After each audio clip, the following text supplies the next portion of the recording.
Hello, bonjour à tous, je suis heureuse de vous retrouver sur ma chaîne YouTube. Je suis Virginie Sophia, je suis canal et je canalise les énergies de la source qui me dicte des livres.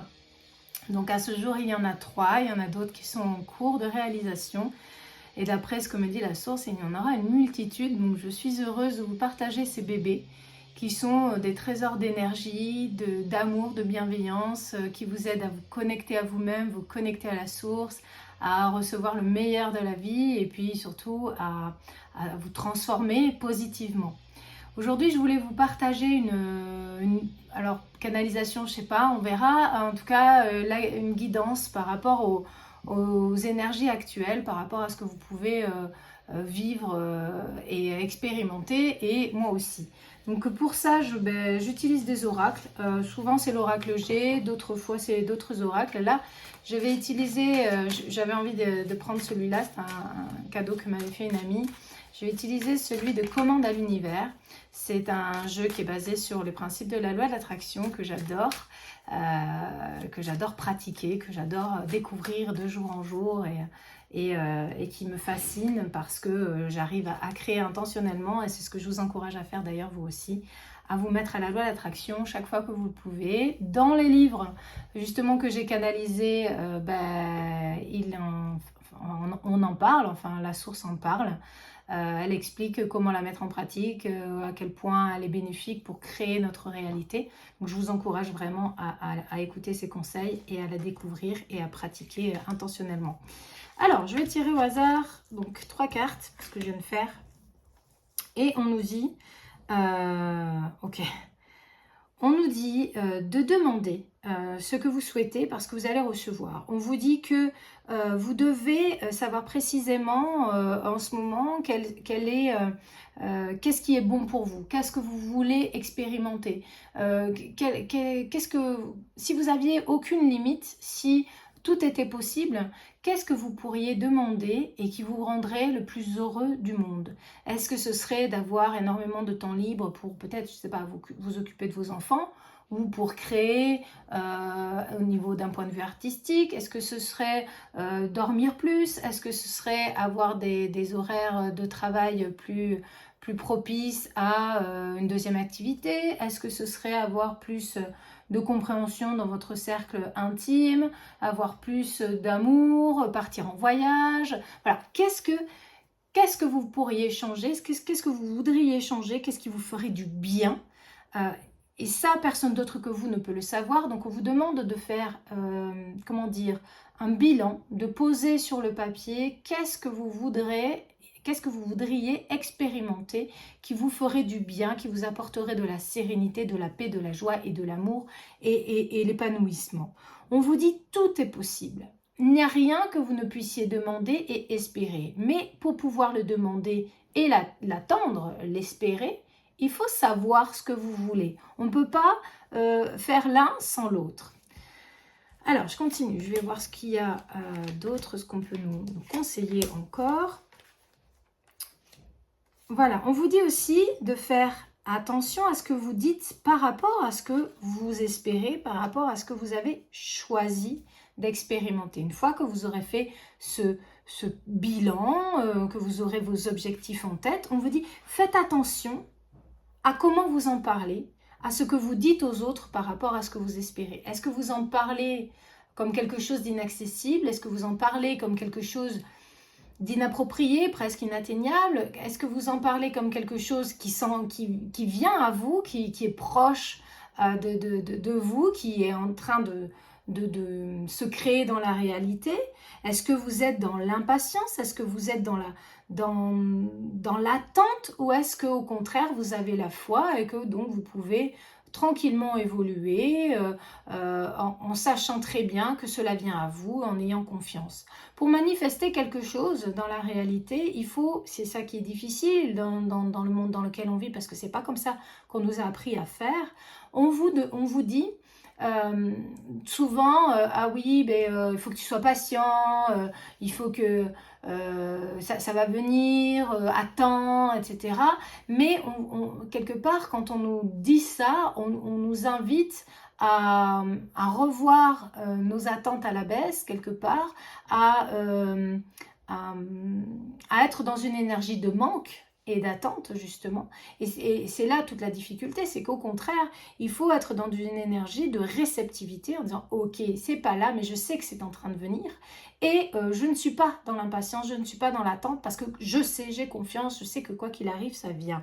Et donc, comme une graine que l'on plante dans un pot, on sait qu'elle va pousser, mais on sait qu'aussi, elle va peut-être prendre un petit peu de temps. Plus on va être dans la confiance et dans la foi, et plus elle va pousser, plus on va l'arroser positivement et la mettre au soleil si elle en a besoin, eh bien, on sait qu'elle va pousser. C'est une certitude et c'est ce qui se passe. Si au contraire, vous plantez cette graine, vous n'en prenez pas soin, vous êtes toujours, tous les jours en train de regarder, il n'y a rien qui se passe, machin, a priori, il n'y a rien qui se passe, je ne vois rien.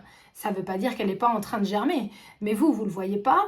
Et si vous êtes dans cette attitude, dans cette impatience, dans cette frustration, eh bien vous freinez l'expansion de la graine, vous freinez l'expansion de ce qui doit arriver à vous. On vous dit aussi de faire attention à votre ego si vous voulez créer quelque chose, parce que quelquefois on peut vouloir des choses pour satisfaire des valeurs qui ne sont pas les nôtres, pour satisfaire ce que les autres attendent de nous, pour satisfaire une vengeance, pour satisfaire un traumatisme, pour combler des besoins qui ne nous appartiennent pas. On vous demande d'être tout à fait objectif par rapport à ce que vous voulez, d'essayer de ne pas faire les choses pour les autres et de bien voir où sont vos attentes à vous. N'essayez pas de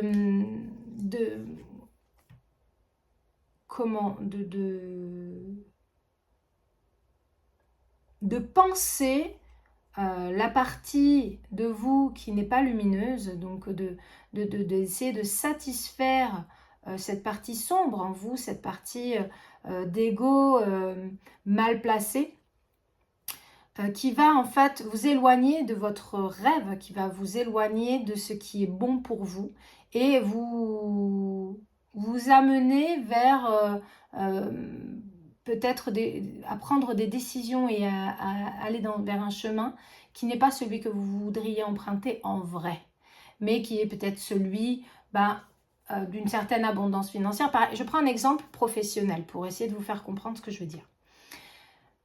Vous avez peut-être l'aspiration à devenir chef du service dans lequel vous êtes ou chef de l'entreprise, d'une entreprise, responsable de quelque chose, alors que pour satisfaire un besoin de votre ego de dominer, de donner des ordres à des gens qui aujourd'hui vous en donnent ou ce type de fonctionnement, alors qu'en fait, votre aspiration au fond, elle n'est pas celle-là, elle est d'être, je sais pas moi, jardinier, parce que vous adorez les plantes, parce qu'en fait, là où vous vous sentiriez le mieux, ce sera en compagnie des arbres, des plantes et de la nature.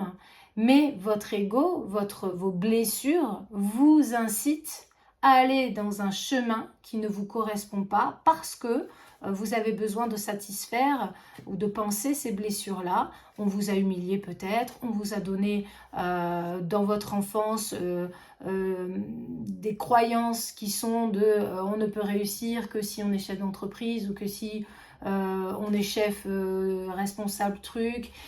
Et on ne peut pas réussir si on est simple jardinier ou éboueur ou j'en sais trop rien. Et donc, votre ego, votre mental a été teinté, pollué par ces pensées-là. Et ce n'est pas vous, en fait, qui voulez ça, c'est votre ego. Donc, on vous dit d'essayer d'être assez juste dans votre analyse de ce que vous voulez, de vraiment faire les choses en regardant ce que vous voulez et non ce qui ferait plaisir aux autres. Donc, quand vous allez vous projeter dans vos désirs, essayez de ne pas les mettre en relief, en forme, en valeur par rapport aux autres. Essayez de ne pas vous dire « Ah ouais, je serais trop bien si j'avais ça. Ah ben, alors lui, il serait trop fier de moi. Ou lui, il fermerait bien sa bouche, ça le calmerait. Je serais trop fière si j'avais tel poste. Au moins, là, il serait séché. » Non, c'est pas comme ça, c'est pas à travers de l'ego qu'on détermine ses vrais désirs, c'est au travers de la paix intérieure que l'on ressent, c'est au travers des sensations physiques que l'on peut avoir. Par exemple, je me vois, justement, on est sur le même exemple, je me vois jardinière avec toutes mes plantes autour, comment je me sentirais si j'avais réalisé ça, si j'avais aucun besoin financier, tout était comblé à ce niveau-là, je pouvais juste faire ce que j'aime parce que j'aime le faire et tout irait bien. Bon, ben comment je me sentirais? Ah, ben je me sentirais en paix, je me sentirais joyeuse, heureuse. Et voilà, ça c'est les vraies indications que vous devez prendre pour choisir le chemin vers lequel vous voulez aller. Donc on vous invite en ce moment à faire le point, faire le bilan sur ce que vous voulez vraiment, sur qui vous voulez être, sur ce que vous voulez faire. Alors là, j'ai donné l'exemple professionnel, mais ça peut être aussi par rapport à votre relation sentimentale, par rapport à votre vie de famille. Est-ce que vous voulez vivre dans la ville où vous êtes ou est-ce que vous voulez déménager? Est-ce que vous avez le rêve de vivre à l'étranger? Est-ce que vous voulez revoir des amis de longue date et renouer? Est-ce que voilà, faites un petit peu le point dans tous les domaines. Vous pouvez passer faire une cartographie de différents domaines, le domaine amoureux, le domaine amical, le domaine familial, le domaine financier, le domaine professionnel, le domaine relations sociales, le domaine loisirs. Voilà, vous pouvez faire une espèce de cartographie, vous faites le point sur tout. Qu'est-ce que je veux? Qu'est-ce qui ne va pas aujourd'hui qui ne résonne pas avec moi? Qu'est-ce qui résonnerait si je l'avais, qui me ferait plaisir? Ok, je prends tout ça et je fais le point, je le note et je le garde à l'esprit. Je sais que l'univers va me le donner. Je fais attention à ce que je dis quand j'en parle. J'essaie de vibrer la confiance et la foi pour le manifester. Et puis voilà, les choses se font comme ça. On vous dit que, en fait, vous êtes dans une période... vous êtes en train de guérir vos blessures encore. Vous êtes encore en train de guérir les choses du passé. Mais avec une certaine force, avec une certaine... Il y a une différence dans la gestion de ces blessures-là par rapport à avant. Autant avant, vous le subissiez profondément, c'était assez quelque chose d'inactif. Aujourd'hui, c'est plutôt actif, c'est plutôt quelque chose qui positif où vous avez la gagne, on va dire, la hargne de me dire « Ok, je vois cette blessure, mais je vais en faire quelque chose de bien. Celle-là, elle ne va pas passer inaperçue. Je vais la soigner. Ok, alors comment je peux? Bon, aujourd'hui, là, je ne me sens pas. J'ai besoin de repos. Je laisse faire le processus. C'est un peu comme si vous saviez que les choses se faisaient et que vous laissiez faire le processus un peu sereinement. Il n'y a pas la même... on ne subit pas de la même façon qu'avant. On a plutôt une espèce de confiance dans l'avenir. Et il y a un rééquilibrage aussi en termes d'énergie qui se fait entre le féminin et le masculin. Donc entre la partie intuitive et la partie d'action, la partie active. Et vous arrivez plus facilement à faire des choix là où avant vous étiez dans des impasses. Aujourd'hui, vos pensées sont un peu en train de s'éclaircir, de se rééquilibrer, de vous donner la direction davantage qu'avant. Vous vous délestez de ce qui vous empêchait et vous rééquilibrez tout ça. Donc c'est extrêmement positif, les énergies actuelles, elles sont vraiment favorables. C'est ce que je ressens pour moi à titre personnel, mais je suis heureuse de ne pas être la seule à vivre ces expériences et c'est ce que la guidance me confirme. Donc on m'avait demandé dernièrement sur une des guidances que j'avais faites, est-ce que vous tirez les cartes ou est-ce que c'est intuitif? C'est en fait un peu les deux. Des fois j'utilise les supports, des fois je canalise, des fois je n'utilise pas, ça vient tout seul et je me laisse traverser. Je fais en fonction de mes envies, je me laisse guider et je suis le flow.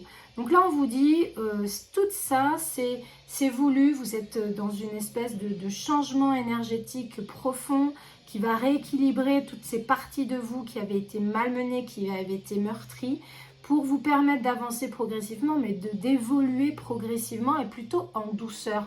Même si c'est des choses qui se font...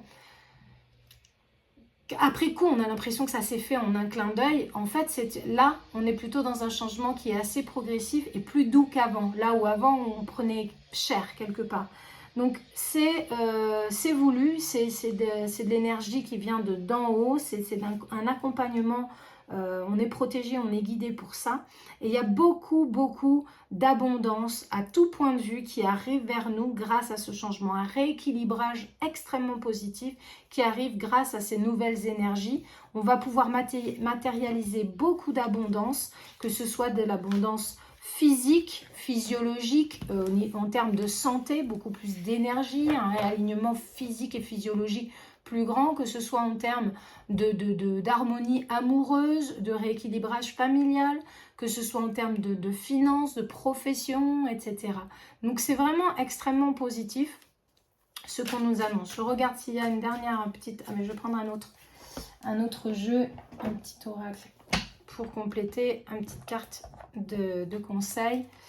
Pour vivre dans le bonheur, il me suffit de suivre mes aspirations. Donc c'est celui-là, c'est un oracle pour attirer le meilleur dans ma vie de Luc Baudin, la petite boîte comme ça là, voilà. Pour vivre dans le bonheur, il me suffit de suivre mes aspirations. Nous ne sommes pas sur terre pour souffrir, nous sommes venus pour vivre le bonheur et l'amour en écoutant les indications de notre cœur. Donc ça vient en lien avec ce que je vous disais dans la première partie. Pour suivre vos aspirations, pour savoir vraiment ce que vous voulez, il faut suivre votre cœur, il faut écouter ce qui se passe dans votre corps pour connaître vos ressentis et pouvoir justement faire les bons choix. Et une fois que vous avez cette aspiration-là, vous savez que vous allez pouvoir les réaliser. Gardez à l'esprit cette confiance et cette foi parce que vous êtes justement bien guidé. Si vous écoutez ce qu'il y a à l'intérieur, ça ne peut que fleurir, ça ne peut que s'épanouir, ça ne peut qu'être l'abondance. Et vous allez suivre le flot et tout ira bien. Voilà les copains pour cette petite guidance, cet accompagnement. Je vous invite à découvrir mes livres, Entends-nous, Prière à mon âme et ce que la source m'a confié. Vous avez les liens sous la vidéo en description. Vous avez aussi le nouvel accompagnement, l'accompagnement à la cool dont je vous ai parlé, qui est un accompagnement, un abonnement sans engagement. Vous pouvez suivre, il est à 15 €, il est accessible par tous, j'imagine, et pour pouvoir faire partie d'une communauté d'amour et de bienveillance avec beaucoup d'enseignements de la source dedans, beaucoup de richesses, beaucoup d'outils, beaucoup d'exercices, des guidances, etc. à disposition, une interaction avec moi régulière. Donc si ça vous intéresse de faire partie de cet accompagnement à la cool, n'hésitez pas à vous inscrire. Et puis sinon, surtout, n'oubliez pas de partager cette vidéo, de liker, de la commenter si vous avez des choses à partager ou tout simplement de vous abonner ou de vous abonner à cette chaîne pour faire partie de la communauté YouTube qui grandit de jour en jour et je vous en remercie. Je vous embrasse très fort, prenez soin de vous et à très vite. Bisous les copains. Bye bye.